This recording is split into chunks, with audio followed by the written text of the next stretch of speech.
Show at the any point where Christoffel symbols vanish. अब आपने बताना है कि किस पॉइंट पे ये सारे क्रिस्टोफल सैंपल वैनिश होते हैं, are I J K L, ये आई R I K L J, R I L J K.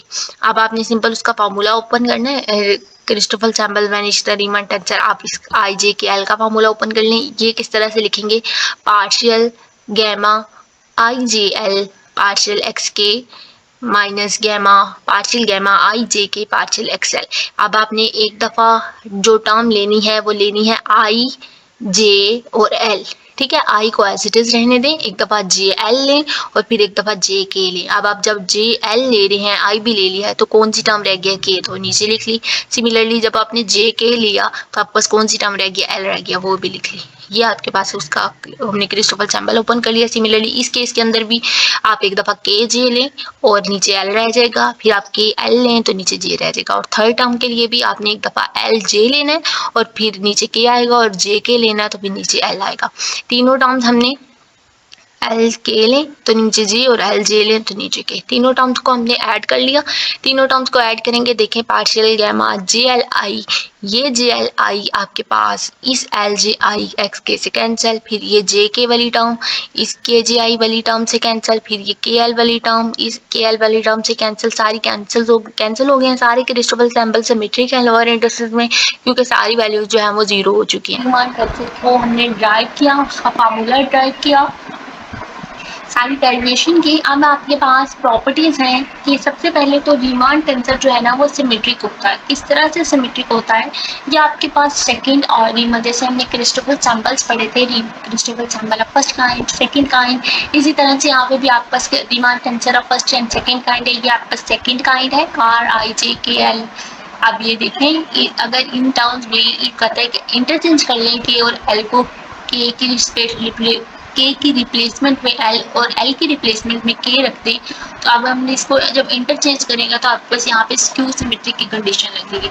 अब आपके पास ये are I J K L का फार्मूला जो कि हमने लास्ट टाइम ड्राइव किया, ये फार्मूला अगर आप इस term are I J K L के फार्मूले को किसी और टर्म्स में लिखते हैं ना, for example A B C D में आप आई की जगह ए, जे के एल की जगह बी सी डी रख लें, तब भी वो ठीक है। अगर आपको इस तरह से याद करना आसान रहता है तो आप ये याद रख लें।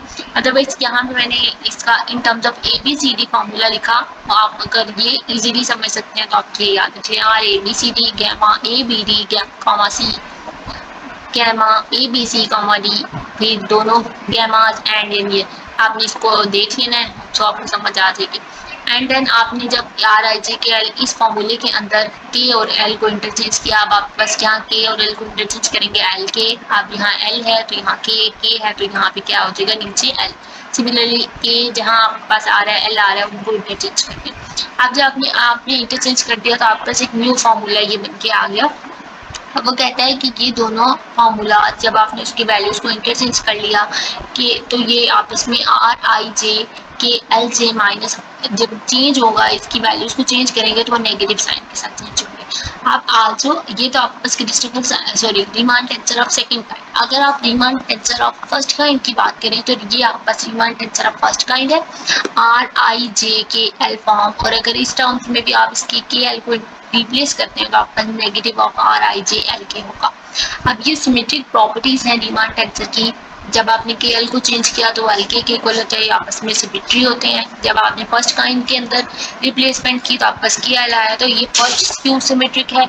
मतलब आपके पास देखिए आप आई जे को चेंज कर रहे हैं, सॉरी इधर आई जे को चेंज किया था जे आई में, तो आपके पास फर्स्ट टू टर्म्स में ये स्क्यू सिमेट्रिक है। अब आप बस यहाँ पे के एल को चेंज करेंगे तो आप कहेंगे सेकंड स्क्यू सिमेट्रिक है। और अगर आप इसके अंदर आई जे को भी चेंज करें, के एल को भी चेंज करें, आप होल टर्म्स को चेंज करते हैं तो आपके पास आर के एल आई जे फॉर्म बन जाएगी। तो यहाँ पे देखें कि टू टाइम जे पे पूरा चेंज होगा तो आपके पास नेगेटिव और नेगेटिव टू टाइम्स आएंगे तो वो प्लस पॉजिटिव हो जाएंगे, प्लस हो जाएंगे। And then the last condition is R I J K L, R K I K L J।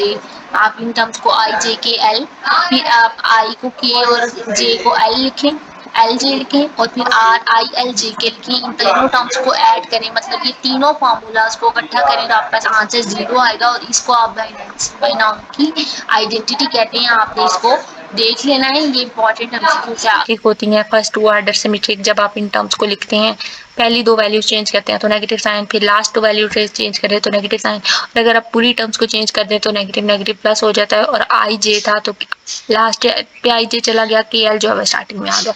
और इस टर्म को आप बाइनेंसी आइडेंटिटी कहते हैं, जिसको हमने सॉल्व भी किया है लास्ट टाइम, लास्ट आपके लेक्चर के अंदर। वीडियो का लिंक नीचे डिस्क्रिप्शन में मिल जाएगा। नंबर ऑफ इंडिपेंडेंट कंपोनेंट की तरफ देखते हैं। नंबर ऑफ इंडिपेंडेंट कंपोनेंट क्या होता है? अगर मैं इसको थोड़ा सा इसको रीड आउट किए बगैर बताऊं तो आपको ज़्यादा अच्छे से आई थिंक सो क्लियर होगा।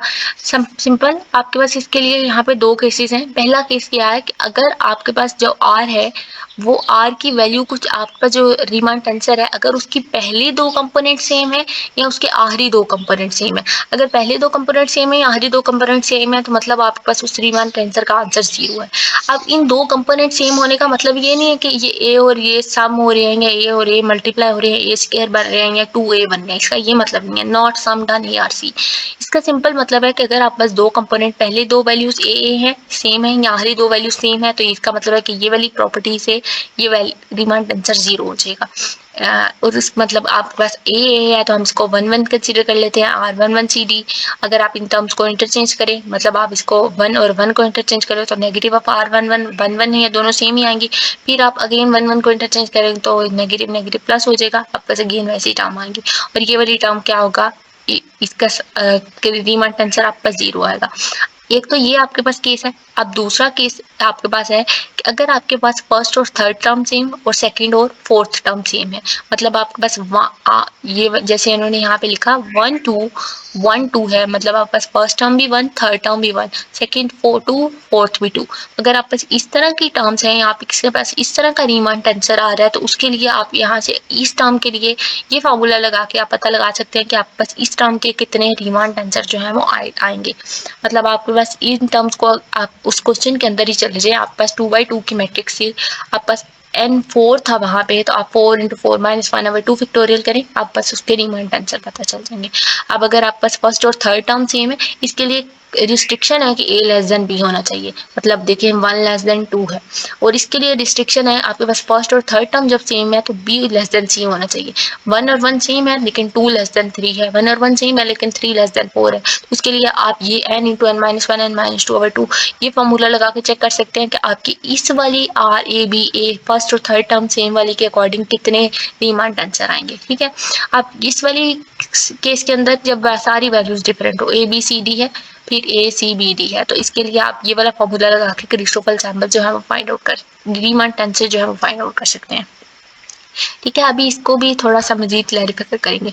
अब कहते हैं कि देयर टोटल नंबर ऑफ इतने रीमान टेंसर आते हैं। अब आप क्या करें, जितने मैंने आपको लास्ट टाइम ये जो 3 अभी बताए हैं इन तीनों को सम कर दें तो आप बस इसका ये आंसर आ जाएगा।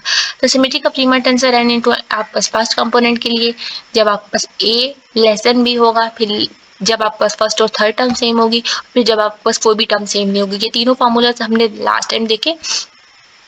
आप इन तीनों को ऐड कर दें, जब आप तीनों को ऐड कर देंगे तो आपके पास n × n - 1/2 तीनों में से कॉमन आ जाएगा, ये टर्म 1 होगी, फिर यहाँ पे आपके पास प्लस n - 2 हो गया और ये वाली टर्म के अंदर n × n - 1/2 निकल जाएगा तो आपके पास यहाँ नीचे 6 रह जाएगा। तो ये वाली टर्म बन लीजिए। अब इसके बाद ये टर्म तो कॉमन ले चुके हैं, इसके ऊपर आप एलसीएम लें, एलसीएम लेने के बाद इसकी कैंसिलेशन करें, आपके पास इसका आंसर जो है n² × n² - 1/12 आएगा। तो आप इससे रीमान टेंसर फाइंड आउट कर सकते हैं कि आपके पास total number of Riemann tensor कितने आएंगे। अगर आप ये डायरेक्ट फार्मूला लगाएंगे तो आपके पास total number of Riemann tensor का पता चलेगा। और अगर आप बारी बारी पता लगाना चाहते हैं कि आपके पास इस फर्स्ट केस के लिए कितने आते हैं, सेकंड के लिए कितने, फोर्थ के लिए थर्ड के लिए कितने आता है, तो आप केवल 3 फार्मूलाज लगा के चेक करेंगे। अब इसके बाद आपके पास है क्रॉलरी इन 2 डायमेंशन से the only component of Riemann tensor not identical 0। ये अगर आपके पास ये वाला टर्म है, अगर आप इसकी फर्स्ट 2 टर्म्स को इंटरचेंज करते हैं और सेकंड लास्ट 2 टर्म्स को भी इंटरचेंज करते हैं, 1 2 को इंटरचेंज किया तो 2 1, 1 2 को इंटरचेंज किया तो 2 1, तो 2 टाइम नेगेटिव साइन आएगा, यहाँ पे प्लस हो जाएगा। अगर आप फर्स्ट 2 टर्म को इंटरचेंज करते हैं तो आपके पास 2 1 आएगा, साथ में नेगेटिव साइन आएगा, last 2 term as it is. अगर आप first 2 term as it is last 2 term को इंटरचेंज करते हैं साथ में नेगेटिव साइन आएगा, ये प्रॉपर्टी जो कि हमने क्वेश्चन में भी यूज की है। इसके बाद है list the independent potentially non zero component of R I J K L. ये आपके पास Christoffel's Riemann nature of first kind है, जिसके लिए हमने फॉर्मूला देखा था जी आई आर, और इसको लिखने का तरीका नहीं मैंने आपको बताया था, वो कुछ इस तरह से होगा। आपने इसकी फॉर्म जब लिखनी है, आपके पास जे के एल फॉर्म है, तो आप किस तरह से लिखते हैं, आर लिखेंगे और ये जो जे के एल है वो नीचे।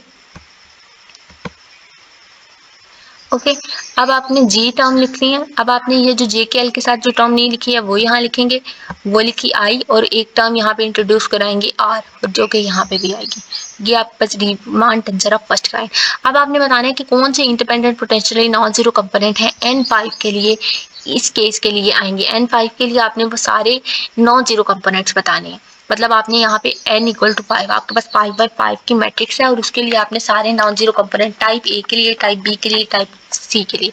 टाइप ए के लिए कंडीशन थी कि आपके पास पहली और तीसरी टर्म सेम होगी।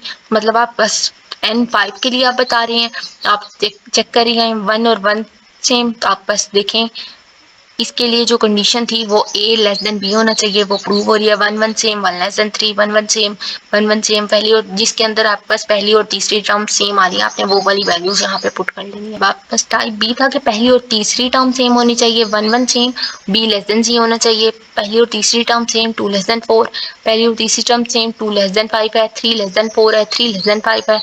इस तरह से आपने N5 के लिए, मतलब आपके पास 5/5 की मैट्रिक्स है, उसके लिए आपने सारे रीमन टेंसर लिख लेने हैं।